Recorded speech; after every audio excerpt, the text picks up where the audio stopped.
আল্লাহর পয়গম্বর রাহমাতুল লিল আলামিন বলেন, সাহাবীরা রে, একটা লোক মারা যাওয়ার সময় তার তিনটা ভাই একটা ভাইকে জিজ্ঞেস করলো, ভাই রে, আমার মৃত্যুর পরে তুমি কি করবে? ভাই বলে, আমি তোমার সাথে থাকবো না।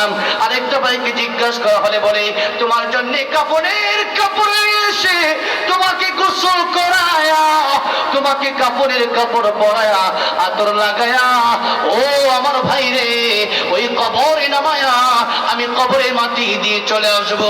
তৃতীয় ভাইকে জিজ্ঞাসা করা হলে তৃতীয় ভাই বলল, ভাই রে, তোমার সাথে শুধু কবর পর্যন্ত নয়, তোমার সাথে আমি কাল হাসরের ময়দানে থাকবো, তুমি জান্নাতে যাওয়ার আগ পর্যন্ত আমি তোমার সাথে থাকবো। এবার আসেন তিন ভাই, যে এই তিন ভাই কোন ভাই? আল্লাহর নবী বলেন, দুনিয়ার মানুষ না এগুলা। আর কিছু সময় আপনাদের থেকে নেব ইনশাআল্লাহ। অনেকের কষ্ট হচ্ছে মনে হয়, আপনাদের কষ্ট হলে তো আমার লাভ, ঠিক কিনা? একটু জোরে বলেন আল্লাহু আকবার। নারে তাকবীর। বলতেছিলাম যুবক ভাইদের কথা, একটু সামনে আগাবো। এবার একটু মুরব্বীদের দিকে যাই, নাকি বলেন? নাকি মুরব্বীরা কি সবাই ভালো? আজকে এক গাড়ির ড্রাইভার, এত বড় বড় দাড়ি, তো যার সাথে আসছে, ও বাইরে বাইরে ড্রাইভার নামাজ পড়ে না। আমি এটা কি করবা, এত বড় বড় দাড়ি দেখা যায়, তো এরকম উপরে দিয়ে সাজলে হবে না। ইন্না আকরামাকুম ইনদাল্লাহি আতকাকুম, আমার ভিতরে তাকওয়া থাকা লাগবে। কি থাকা লাগবে? তাকওয়া। এবার আল্লাহর পয়গম্বর রাহমাতুল লিল আলামিন 2 নম্বরে বললেন, সিহহাতাকা ক্বাবলা সাকামি, ও দুনিয়ার মানুষেরা, সুস্থ আছো তো অসুস্থ হওয়ার আগে আল্লাহর ইবাদত করো।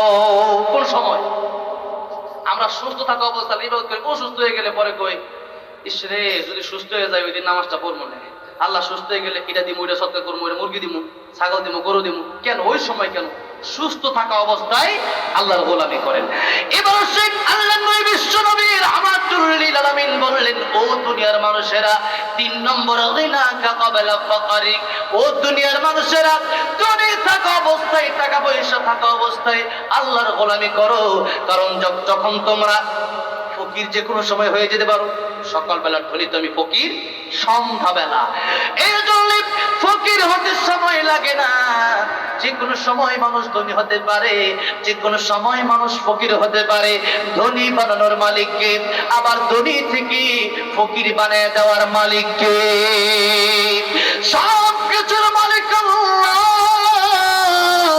ও আমার মুসলমান ভাইরা, টাকা পয়সা আছে কিন্তু মসজিদে দেন না, মাদ্রাসায় দেন না, মাহফিলের জন্য চাইলে পরে দেন না। আপনার ভিতরে ঈমানের দুর্বলতা আছে, তাহলে টাকা পয়সা থাকলে আল্লাহর রাস্তায় দেওয়ার দরকার আছে না নাই? আল্লাহর রাস্তায় দিন। আর যদি আল্লাহ চায় আপনি আল্লাহর রাস্তায় না দিলে আল্লাহ নিতে পারেন কি পারেন না? আল্লাহ যদি আপনার কিডনি নষ্ট করে দেয়, আল্লাহ যদি আপনার লিভার নষ্ট করে দেয়, যেদিন 2টা চক্ষু বন্ধ হয়ে যাবে, এই টাকা পয়সা কোনো কাজে রাখবে না। আল্লাহর পয়গম্বর রাহমাতুল লিল আলামিন বলেন, সাহাবীরা রে, একটা লোক মারা যাওয়ার সময় তার 3টা ভাই একটা ভাইকে জিজ্ঞেস করলো, ভাই রে, আমার মৃত্যুর পরে তুমি কি করবে? ভাই বলে, আমি তোমার সাথে থাকবো না। আরেকটা ভাইকে জিজ্ঞাসা করা হলে বলে, তোমার জন্য কাফনের কাপড় এসে তোমাকে গোসল করায়া, তোমাকে কাপড়ের কাপড় পরায়া, আতর লাগায়া, ও আমার ভাই রে, ওই কবরে নামায়া আমি কবরে মাটি দিয়ে চলে আসবো। তৃতীয় ভাইকে জিজ্ঞাসা করা হলে তৃতীয় ভাই বলল, ভাই রে, তোমার সাথে শুধু কবর পর্যন্ত নয়, তোমার সাথে আমি কাল হাসরের ময়দানে থাকবো, তুমি জান্নাতে যাওয়ার আগ পর্যন্ত আমি তোমার সাথে থাকবো। এবার আসেন 3 ভাই, যে এই 3 ভাই কোন ভাই? আল্লাহর নবী বলেন, দুনিয়ার মানুষ না এগুলা।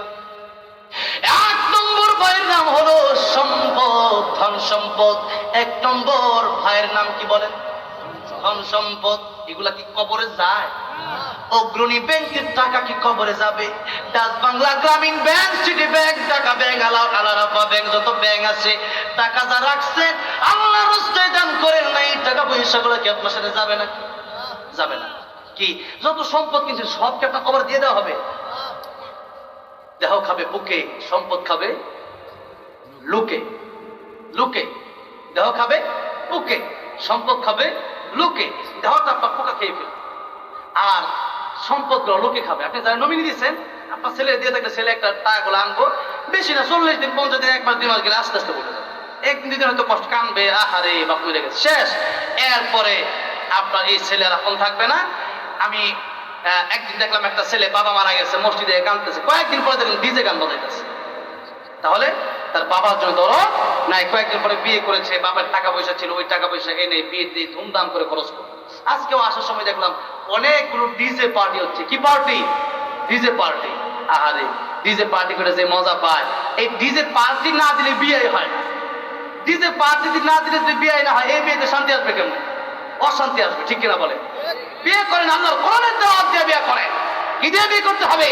আল্লাহর কোরআনের দাওয়াত দিয়ে বিয়ে করতে হবে। আমার ভাইরা, আমার মুরব্বী বাবাজিরা, এই সম্পদ আপনার সাথে যাবে না, এই সম্পদ আপনার সাথে যাবে না। সম্পদগুলো থাকবে, আপনি মরে যাবেন, আপনার সন্তান টাকা পয়সা এনে পালচল চালাবে, সুন্দর জীবন যাপন করবে।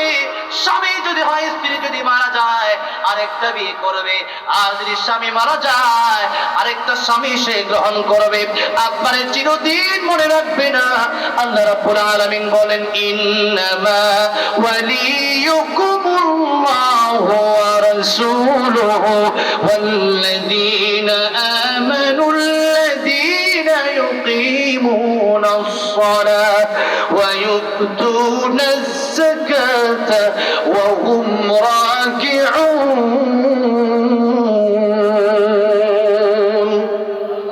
আল্লাহ রাব্বুল আলামিন বলেন, ও দুনিয়ার মানুষ, তোমরা বন্ধু বানাও তিনজনকে। আওয়াজ দিয়ে বলেন কয়জন?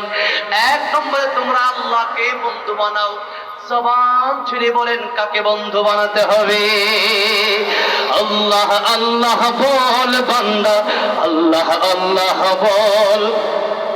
দিদার এলাহি পেতে হলে, দিদার এলাহি পেতে হলে তোকে মনের দরজা খোল। আল্লাহ আল্লাহ বল বান্দা, আল্লাহ আল্লাহ বল। আল্লাহ আল্লাহ বল বান্দা, আল্লাহ আল্লাহ বল। বলেন আল্লাহু আকবার।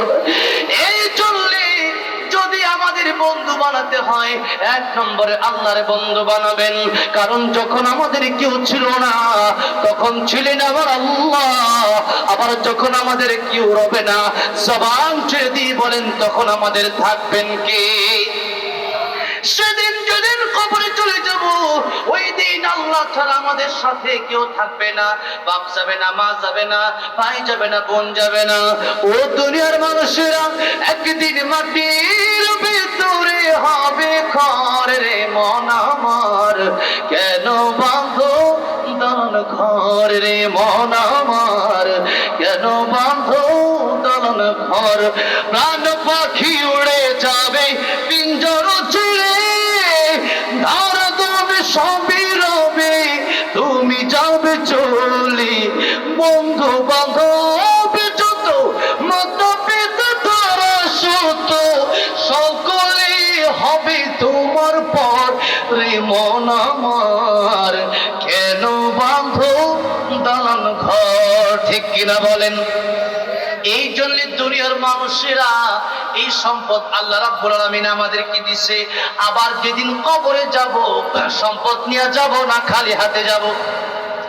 আল্লাহ রাব্বুল আলামিন দুনিয়াতে বড় বড় বাদশা যাদেরকে বানিয়েছিলেন, এর মধ্যে একজন ছিলেন জুলকারনাইন বাদশা। মৃত্যুর আগে বলে গেল, আমার মৃত্যুর পরে যখন আমার লাশটা কবরে নিয়ে যাবে, আমার দুইটা হাত তোমরা এইভাবে বের করে দেবে।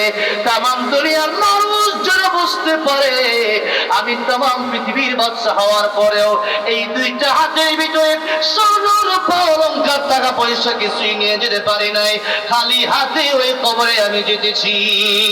এই জন্য আমার ভাইরা, আমার মুরব্বী বাবাজিরা, এই সম্পদের মালিক তো আমরা না, মূল সম্পদের মালিক হলো আমার আল্লাহ। জোরে বলেন কে?